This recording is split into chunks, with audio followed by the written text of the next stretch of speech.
Hello বন্ধুরা, তো আমি আবার চলে গিয়েছিলাম ডিবাপি বিরিয়ানি খেতে। তো ডিবাপি বিরিয়ানি অনেক সেন্টার আছে, তার মধ্যে আমি গিয়েছিলাম সোদপুরে। সোদপুর স্টেশন থেকে মাত্র 3 মিনিটের রাস্তায় আমি চলে গিয়েছিলাম ডিবাপি বিরিয়ানি খেতে। I love ডিবাপি।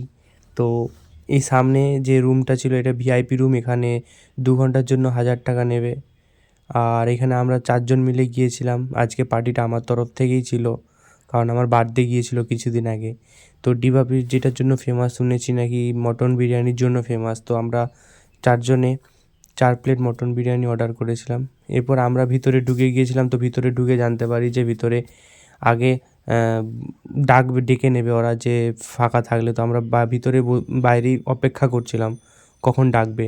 তারপর আমরা ভিতরে ঢুকে পড়ি এবং তারপর আমাদের এই 4 প্লেট মটন বিরিয়ানি চলে আসে। এবং শ্যাম সেখানে তুলতুলে বলছে, কোথাও রিলস দেখেছে হয়তো।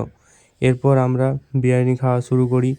আমার খুবই খিদে লেগেছিলো, তাই আমি কোনো রিলস কিচ্ছু শর্ট করিনি। আমি